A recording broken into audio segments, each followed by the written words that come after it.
Hi అండి, welcome to part 2 of Florence and leaning tower of Pisa. So ఫ్లోరెన్స్లో కాసేపు అలాగ రూమ్కి వచ్చేసాం కదా, ఫస్ట్ వీడియోలో చూపించాను. అక్కడి నుంచి డ్యూమో చూడడానికి, అలాగే ఫ్లోరెన్స్ స్ట్రీట్స్ చూడడానికి వచ్చేసాం. ఫ్లోరెన్స్ లెదర్ ఫేమస్ అనమాట. సో మనకి రోడ్ సైడ్ కూడా చాలా బ్యాగ్స్, బెల్ట్స్ షాప్స్ చాలా కనిపిస్తాయి. మేము ఏమైనా ప్లేసెస్ చూడాలనుకుంటే అక్కడ షాపింగ్ పెద్దగా చేయము, ఓన్లీ సువెనీర్స్ కొంటాం అనమాట. అవి కూడా మ్యాగ్నెట్స్ అంతే. మెయిన్గా ఆ ఏరియాలో ఉండే వైబ్, ఫుడ్ అవి ఎక్స్ప్లోర్ చేయడంలోనే ఎక్కువ మేము ఇంట్రెస్టెడ్గా ఉంటాం. చూడండి ఎంత హ్యాపీనింగ్గా ఉందో ఈ ప్లేస్ అంతాను. ఈ స్ట్రీట్స్ అంతా కూడా ఇలాగే ఎక్కువ వాకింగ్లోనే చూసామన్నమాట. ఫ్లోరెన్స్లో ఉన్న ఇంపార్టెంట్ డ్యూమో అలాగే క్యాథీడ్రల్ చూడడానికి వెళ్తున్నాము. వాటి పేరు శాంటా మరియా డెల్ ఫియోరే క్యాథీడ్రల్. అది మైకెల్ ఆంజెలో అన్న ఫేమస్ ఆర్కిటెక్ట్ బిల్డ్ చేశారు. స్పెషాలిటీ ఏంటంటే ఇది సిటీ ఆఫ్ రెనైజెన్స్. అంటే ఒకసారి రోమన్ డౌన్ఫాల్ అయ్యాక ఆర్ట్ అంతా తగ్గిపోయిందనమాట. మళ్ళీ ఇక్కడే రివైవ్ అవ్వడం స్టార్ట్ అయింది, ఆర్ట్ అంతా మళ్ళీ పైకి రావడం. సో అందుకే ఇంత అద్భుతమైన కన్స్ట్రక్షన్స్ చేశారు. ఈ డ్యూమో చుట్టూ అంతా చాలా హ్యాపెనింగ్గా ఉంటుంది, లైవ్ మ్యూజిక్ అలాగా.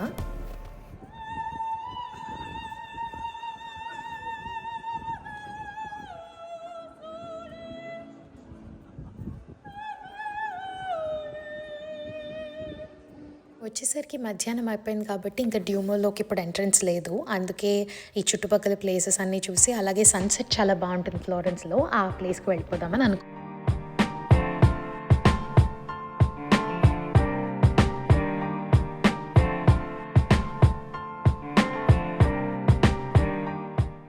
ఇదే ఆ సన్సెట్ పాయింట్, పియాజాలే మైకెల్ ఆంజెలో అని. ఇదొక హిల్ టాప్. ఇక్కడ నుంచి సిటీ వ్యూ అంతా విత్ సన్సెట్ చాలా బాగా వస్తుంది అనమాట. అలా సన్ ఆ సిటీ లోపలికి మర్జ్ అయిపోతున్నట్టు కనిపిస్తుంది. ఈ వీడియో తీసినప్పుడు ఇట్ వాజ్ సమ్మర్, మేము ఫ్లోరెన్స్ వెళ్ళింది. So sunset time around 7:30-8 PM. చూడండి అయినా ఎలా ఉందో. సమ్మర్స్లో డే టైం చాలా ఎక్కువసేపు ఉండడం వల్ల 8కి కూడా ఇలా ఉంటుంది. ఒక్కసారి ఇలా సన్సెట్ అయిపోగానే మొత్తం పూర్తిగా చీకటి పడిపోతుంది అనమాట.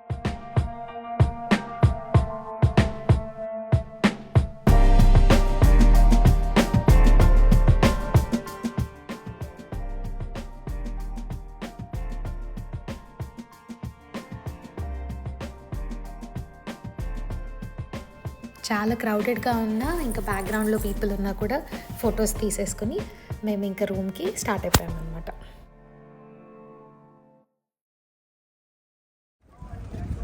మార్నింగ్ లేవగానే బ్రేక్ఫాస్ట్ టైం కూడా లేకపోయింది. అలా క్రోజాంట్ తినేస్తూ నడుచుకుంటూ డ్యూమో దగ్గరికి వెళ్ళిపోయాం. డ్యూమో దగ్గర మన సినిమాలు ఎన్ని షూటింగ్ అవుతాయో నాకు అప్పుడు తెలీదు. ఇక్కడ ప్లేస్కి వెళ్ళొచ్చిన తర్వాత చాలా సినిమాల్లో చూసి రిలేట్ అయ్యాను అనమాట. ఎన్ని షూటింగ్సో అయ్యాయి ఇక్కడ మనవి. ఈ క్యాథీడ్రల్లో అలాగ క్యాండిల్ వెలిగించుకొని కాసేపు అలాగ ప్రే చేసుకొని కింద ఉన్న మ్యూజియం దగ్గరికి వెళ్ళిపోయాం. ఈ కెథీడ్రల్ కన్స్ట్రక్షన్ 72 years పట్టిందిట అండర్ ఎర్నాల్ఫో డి క్యాంబియో. ఆయన ఈ కన్స్ట్రక్షన్ పూర్తయిన తర్వాత చూడలేకపోయారు. యూ కెన్ ఇమాజిన్ ఎంత టైం పట్టిందో, ఎన్ని ఎఫర్ట్స్ పట్టాయో. ఇది టస్కనీ, ఫ్లోరెన్స్ క్యాపిటల్ అయిన టస్కనీ 13th 14th centuryలో ఎంత వెల్త్తో, పవర్తో ఉంది అనేది రీప్రజెంట్ చేస్తుందన్నమాట. ఈ గ్రూప్ ఆఫ్ పీపుల్ అంతా ఇస్కాన్ నుంచి వచ్చిన కృష్ణ భక్తులు అనమాట. సో హిందూయిజం ఆర్ క్రిస్టియానిటీ ఎవరైనా ఒకటే గాడ్ కదా. సో అదే ఫీలింగ్ వచ్చింది నాకు వాళ్ళని చూడగానే. ఈ ఆర్కిటెక్చర్ అంతా గాథిక్ ఆర్కిటెక్చర్ అని అంటారనమాట. ఇది రోమన్ ఆర్కిటెక్చర్ నుంచి ఇన్స్పైర్ అయి బిల్డ్ అయినది. మనం కింద ఉన్న మ్యూజియంకి వెళ్తున్నాము, ఒపేరా డి మ్యూజియం అని.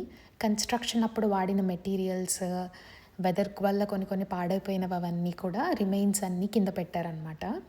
చాలా బాగుంటుంది ఇది కూడా.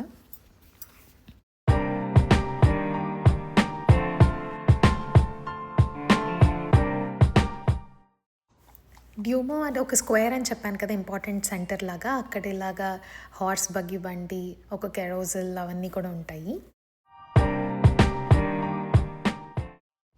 ఈ స్క్వేర్లోనే కెఫే జూలియా అని ఒక రెస్టారెంట్ ఉంటుంది. అక్కడ ఫుడ్ చాలా బాగుండింది. నేను మెయిన్గా వెజిటేరియన్ ఫుడ్ ఇంకా డెజర్ట్స్ గురించి మాత్రమే చెప్పగలను. సో అవి ఇక్కడ మాకు చాలా నచ్చాయి. మా టాడ్లర్ వాడు 1.5 ఇయర్స్ అప్పుడు ఈ ట్రిప్ అప్పుడు వాడికి కూడా నచ్చింది అక్కడ మ్యారినారో పాస్తా. అంబియన్స్ అదంతా చూసారా ఎంత బాగుందో.